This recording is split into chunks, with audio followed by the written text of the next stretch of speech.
ხალბატონთია, აზრი არა აქვს სააკაშვილის გამოკითხვასაც, მაგალითად ვივამედიდან რომ ჩართოთ ის. აქვე მინდა გკითხოთ, როდესაც წინა ხელისუფლებაზე ვსაუბრობთ და ადამიანები როდესაც აკრიტიკებდნენ თუ არ ვიცი მოითხოვდნენ წინა ხელისუფლების გასამართლებას, სახელდებოდა ხოლმე გიგა ბოკერიას სახელი და გვარი. ბევრჯერ სოციალურ ქსელშიც მომისმენია, რომ აი ბოკერიას რატომ არ ეძახიან. აპირებთ მის დაძახებას. მიხეილ სააკაშვილი, გიგა ბოკერია და ვინც გვარები ჩამოვთვალეთ, ვინაიდან ჩვენ დროში ვართ შეზღუდული, როგორც აგიხსენეთ, მეთოდი იყო შემდეგი. თუ ჩვენ გვაქვს საკმარისი ფაქტები და სააკაშვილთან მიმართებაში საკმარისი ფაქტები კი არა, ფაქტებს რა უყოთ არ ვიცით, იმდენია. ჩვენი დასკვნის პროექტი უკვე 450 გვერდს ითვლის და მე პირადად ვარ ჩართული მის რედაქტირებაშიც, იმიტომ რომ კითხვადი უნდა იყოს და ასე ვთქვათ, სამართლებრივადაც გამართული. ამიტომ ვიცი რაზე ვსაუბრობ, რა ტექსტია. უკვე ახლა ვიცი. იქ ფაქტები ძალიან ბევრია დაწყებული, მათ შორის აუდიო, ვიდეო მასალა. დაწყებული 2006 წლის თუნდაც თუ საშელახსურების სისტემაზე ვისაუბრებთ, დაწყებული 2006 წელს 14 თებერვალს სააკაშვილმა ანგარიში ჩააბარა პარლამენტს. ეს სტენოგრაფიული ჩანაწერი მისი გამოსვლის ამოღებულია, ეს ის ცნობილი გამოსვლა, სადაც ის ყვირის ყველა ციხეშის. და თქვენ წარმოიდგინეთ, რომ რამდენიმე დღის მოკლულია ამ დროს სანდრო გირგვლიანი. და ვერც ერთი დეპუტატი ვერ დვედავს, რომ მას შეკითხვა დაუსვას. რა მოხდა? ასე ქუთაისის ციხე რომ გახსნა, იქ რა თქვა, ასევე გლდანის ციხე რომ გახსნა ხათუნა კალმახელიძესთან ერთად, იქ რა თქვა. საკეთებდა, როგორ ახალისებდა ძალადობას. ამის შესახებ საერთაშორისო ანგარიშებიც არსებობს და სახალხო დამცველის ანგარიშები არსებობს. ომთან დაკავშირებით მისი, ასე ვთქვათ, განცხადებები არსებობს ჩვენ მიერ გამოკითხული გენერლების და სხვა პირების მიერ მოწოდებული ფაქტები, თუ როგორ წაართვეს სამხედროებს ომის გეგმა გადადეს გვერდზე და პოლიტიკოსებმა წარმოწოს ომი, რომლებმაც საერთოდ არ იცოდნენ რა უნდა ეკნათ. შესაბამისად ფაქტები საკმარისზე მეტია, ამიტომ ეს ხომ ვერ იქნება შოუ არა. მიხეილ სააკაშვილის მოსმენა, როდესაც ის დაიწყებს საკუთარ თავზე ლაპარაკს, რომ დააფუძნა ქართული სახელმწიფო, ჩვენ იმას, რომ მან ქართული სახელმწიფო კი არა, ამას ჩვენ დასკვნაში ფაქტებზე დაფუძნებით ვიტყვით, ის ვერ შევა საქართველოს ისტორიაში ამ დასკვნის მერე. ის ამას უნდა შეეგუოს და უნდა გამოიგლოვონ. იმ კახური ფილმის არ იყოს, დროა რომ მიშა გამოიგლოვონ.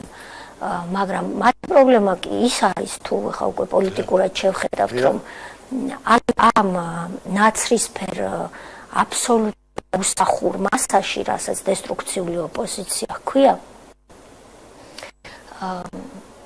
უფრო პოლიტიკოსი ვერ შვეს. ყოველ შემთხვევაში ჩემი სუბიექტური შეფასება, ისიც არის ბოროტი მავნებელი სახელმწიფოსა და ქართველი ერის წინააღმდეგ მომუშავე მიშა სააკაშვილი. ეს არის ტრაგედია ერთის მხრივ, მათი და მეორეს მხრივ ის, რაც ჩვენს დასკვნაში მოხდება. რა შეეხება ბოკერიას? ბოკერიასაც იგივეა, როდესაც მაგა ბოჭორიშვილი მოდის და ამბობს, რომ როდესაც მე მუშაობდი ბრიუსელში, საელჩოში და მებარა და პასუხისმგებელი პირი ვიყავი უვიზო მიმოსვლის რეჟიმის ფაილზე, თბილისიდან ჩვენ ჩავდიოდით და მუშაობდით ამაზე და ბოკერია იქ დადიოდა და ამის წინააღმდეგ მუშაობთ. მარტო ეს არ არის ბოკერიას ცოდვა, რა თქმა უნდა. ეს უკვე მტკიცებულებაა. თუ ბოკერიას აქვს სურვილი რომ ჩამოვიდეს და მოვიდეს და ეს უარყოს, ნიკა უნდა. ეს უკვე მტკიცებულებაა. თუ ბოკერიას აქვს სურვილი რომ ჩამოვიდეს და მოვიდეს და ეს უარყოს, ჩვენი კარი ღიაა, მაგრამ ჩვენ იმ მოკლე დროში რაც დარჩა, ამათი დეფილე კი არ გვაინტერესებს კომისიის წინაშე. ჩვენ გვაინტერესებს ფაქტები, რაც შეიძლება ვერ მოვიძიოთ ან არ ვიცოდეთ. მაგალითად, ის ფაქტები, რაც თქვენ მოგვაწოდეთ და საჯაროდ მინდა კიდევ ერთხელ მობრძანებისთვის მადლობა გადაგიხადოთ. ის ფაქტები, რაც სხვა პირებმა მოგვაწოდეს ან საჯარო სხდომის ფარგლებში, ან სამი წევრის ფორმატში, ანუ ჩვენ 3-3 წევრის კონფიგურაციითაც პარალელურად მუშაობთ. მაგალითად, ჩვენ დღემდე არ ყავდა, სულ უახლეს დრომდე არ ყავდა არც ერთი მოწმე პირი, ვინც იმას იტყოდა, რაც ერთ-ერთმა პირმა თქვა და ეს საჯაროდ არ გასულა, იმიტომ რომ 3 პირის წინაშე თქვა. მან თქვა, რომ გლდანის ციხეში მას ბრტყელ ტუჩით ამოაძრეს 3 კბილი. სტომატოლოგის ბურღით გაუბურღეს წამების მიზნით ძვალი ყბის. როდესაც მას გული წაუვიდა და არაადამიანურად ღმუოდა და გული წაუვიდა, იფიქრეს, რომ გარდაიცვალაო, მაგრამ ვაი თუ არ გარდაიცვალაო, მორგში რომ ჩაიყვანეს, ბორკილებით მიაბეს და გარკვეული საათების მერე ის რომ გამოფხიზლდა, დაინახა, როგორც თავად ამბობს, ციტირებ, ის ამბობს, პოლკებზე ეწყნენ ცხედრები, ბევრი. მე რომ მკითხე, რამდენიმე ათეული. ეს ხდება გდანის ციხეში 2012 წლის ზაფხულის შემოდგომა. გიორგი გოგოხია, ეს მოწმე. რატომ დაისაჯა? იმიტომ რომ ქართული ოცნების მიმდევარი იყო და მიშა სააკაშვილისთვის ბევრი წლის წინ სახეში ჰქონდა დარწმული. მეტი არაფერი არ იყო იმ დროს საჭირო იმისთვის, რომ ეს მომხდარიყო. ახლა ამის როცა მე მყავს ასეთი მოწმე, რომელსაც დღეს იმ გახრეტილ ყბაზე შემდეგ ძვლის სიმსივნე დაემართა და მეოთხე სტადიის სიმსივნე აქვს.